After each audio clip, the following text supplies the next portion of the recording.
करीब 10% वोट आम आदमी पार्टी का कम हो रहा है और बीजेपी का करीब 8% वोट बढ़ रहा है, 7.5 पौने 8%।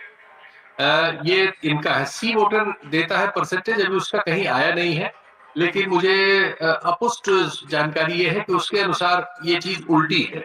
वो करीब 2-3% की बढ़त दे रहा है आम आदमी पार्टी को और बीजेपी को कम दे रहा है। तो इनसे एक संकेत मिल रहा है कि ये बहुत ही क्लोज इलेक्शन है। जो हम लोगों को लग रहा था, उसकी वजह ये थी कि बीजेपी पिछले चुनाव में 38% से प्लस तक पहुंच गई थी, 38% प्लस। तो 38% प्लस के बाद अगर वो 5-6% बढ़ती है, जिसकी संभावना है, क्योंकि आम आदमी पार्टी के लिए बहुत सारे इश्यूज पैदा हो गए थे। ये जो शराब वाला मामला है और उसके अलावा शीश महल वाला ये मामला है, इसने जो पॉपुलर सेंटिमेंट है इसमें डेंट किया था और इसका फायदा दिल्ली में कम से कम जहां जो ताकतवर होता है उसी को मिल सका और वो बीजेपी थी। कांग्रेस को किसी उस तरह से नहीं नजर आ रही थी, बहुत कुछ इंडिविजुअल सीट्स को छोड़कर। तो ऐसे में बिल्कुल ऐसा हो सकता है कि ये 45% के आसपास इधर या उधर किसी के पक्ष में हो।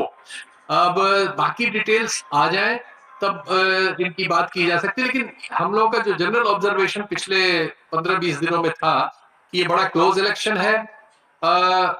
मैंने तो पर्टिकुलरली ये कहा था कि इस बार आम आदमी पार्टी 50% का अपना आंकड़ा नहीं छू पाएगी, क्योंकि वो नजर आ रहा था, घट तो हो रही थी, लेकिन वो घट के कहां पर रुकेगी इस बारे में भाई अब जाहिर है इन लोगों ने अगर वैज्ञानिक तरीकों से आज का एग्जिट पोल किया होगा तो ये उस सच्चाई के ज्यादा करीब होंगे तुलनात्मक रूप। शीतल जी जी, बहुत सारे लोगों को ये लग रहा था कि आम आदमी पार्टी को चूंकि 62 सीटें पिछली बार मिली थी, 54% वोट दोनों चुनाव में लगभग आम आदमी पार्टी को के बने रहे।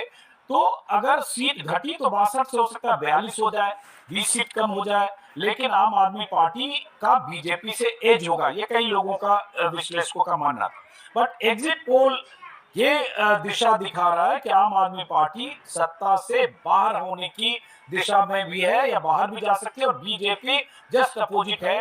बीजेपी 35 से ऊपर, बहुमत से ऊपर जा सकती है।